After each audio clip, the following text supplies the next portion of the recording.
Hey, how you guys doing? This is William Myers, Mantis Outdoors. Got some information about chaga for you today, so don't go away. Alright, so for those of you that don't know, this is tinder fungus, chaga. Okay? And I've been getting a lot of questions actually lately about this, so that's why I'm doing this video.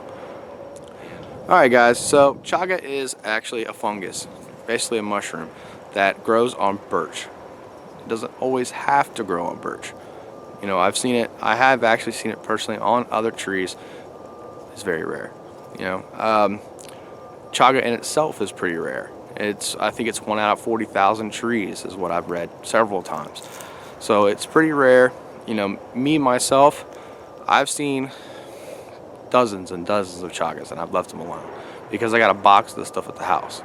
You know, if you have some of this stuff and you're not using it regularly on a daily basis, if you have what you need, leave it. Maybe somebody else will get it, or maybe it'll just live out its life cycle. It will eventually kill that birch tree, but that's just the nature of things. It is what it is. You know, it takes a long time, 4 to 7 years, for that fungus to kill that tree.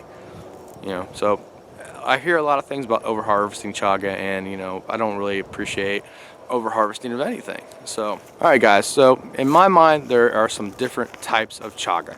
You know, you harvest the stuff, get it in your house, get it by a campfire or a camp stove, get it dried out as soon as you can. You can just let it dry naturally, it will be fine. But this stuff right here, that's what you're looking for if you're looking for a tinder fungus. That bright orange, and it's real spongy, kind of the consistency of like a cork dartboard, you know. It's got a cork consistency to it. That's what you're looking for if you want to start a fire. If you want to use this stuff for a medicine, this is what you're looking for. Even the black stuff, it can be used medicinally in teas and tinctures and things like that. But this is what you're looking for if you want to use this medicinally as a tea. You know, a lot darker than this. You can see the difference. Pull that back a little bit. Even the light side, this is the chopped side, this is the inside of the chaga, is darker than this, what I would call more for a tinder. And this will take a spark even from flint and steel. And there are a host of things that chaga is used for and is good for. It's one of the world's most densest antioxidants that is known. There are complete books that are written about this stuff. You know, it's hosted as just a miracle cure for cancer if you use it in tinctures and things like that. I'm gonna let you guys do your own research on that because I could sit here for hours literally and talk about chaga. But medicinally, teas, I wouldn't use this in a decoction. I would make a hot infusion, but I wouldn't boil this. You know, you wouldn't want to you wouldn't even want to boil your water. Cold infusions take forever, but they are the best because you're not boiling that out.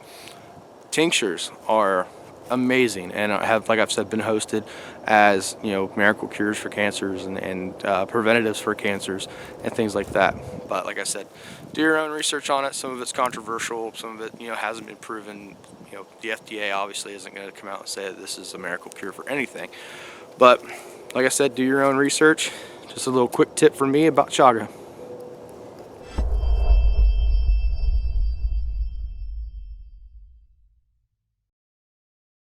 Alright, so chaga is one of nature's most densest antioxidant. Very good for you know, 3, 2, 1.